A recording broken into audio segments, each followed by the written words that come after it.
Global Typhoon, Chairman TV. Weather update.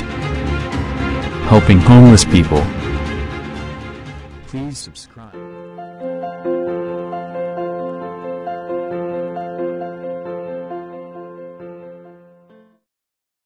Araw po, no? Ito po ang latest update natin. Ngayong araw, October 14, 2025. Yung low pressure area nga, no, na minomonitor dito nga po sa may eastern section ng Quezon, at ito nga po isa na lamang cloud cluster ayon po sa ating European Center. At apektado nga po nito ang Metro Manila, Calabarzon, Isabela, Aurora, Pampanga, Nueva Ecija, Bulacan, Bataan, and Camarines Norte.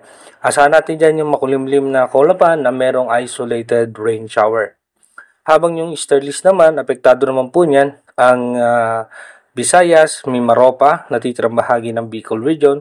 Asahan naman natin pa rin yung makulimlim na kaulapan at meron pong localized thunderstorm.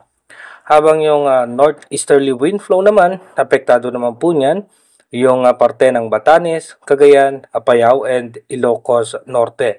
Localized thunderstorm naman, asahan natin sa Mindanao at natitirang bahagi ng ating bansa.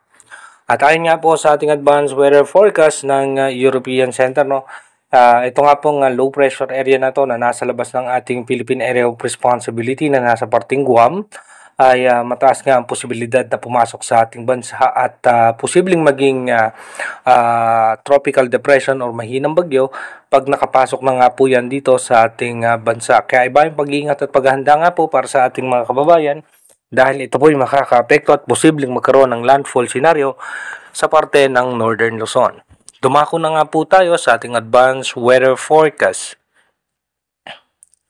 Dito po sa ating advanced weather forecast, bukas nga po, no, October 15, sasahan natin na magiging maayos at maganda lagay ng panahon, maalinsangan po lalo na pagdating ng tanghali at pagdating naman po ng October 16, no, yung low pressure area nga na minomonitor natin ay posibleng pumasok po yan ng ating Philippine Area of Responsibility.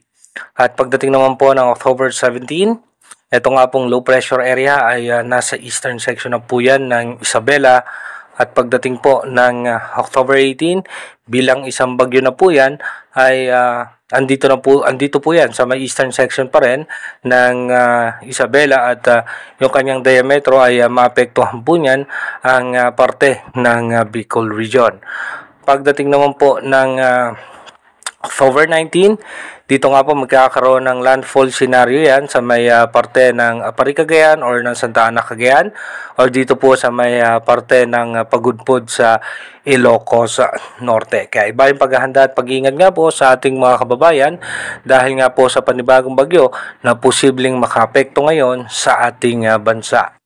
Pagdating naman po ng October 20, ito po ay nasa parte ng West Philippine Sea at posibleng mas lumakas pa at posibleng umabot ito hanggang typhoon category. Pagdating naman po ng October 21, asahan na nga po natin na ito ilalabas na ng ating bansa at makaka-apekto naman po sa ating bansa itong easterlies at posibleng ITZZ o yung Intertropical Convergence Zone.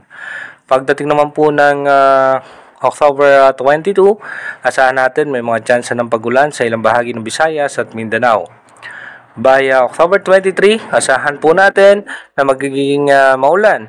Dito nga po sa may parte ng Central Luzon, ilang bahagi ng Bicol Region, Visayas, Palawan at maging sa parte ng Mindanao. Kung mapapansin nga natin, meron na nga pong pagbugso nung ating northeast monsoon o yung amihan.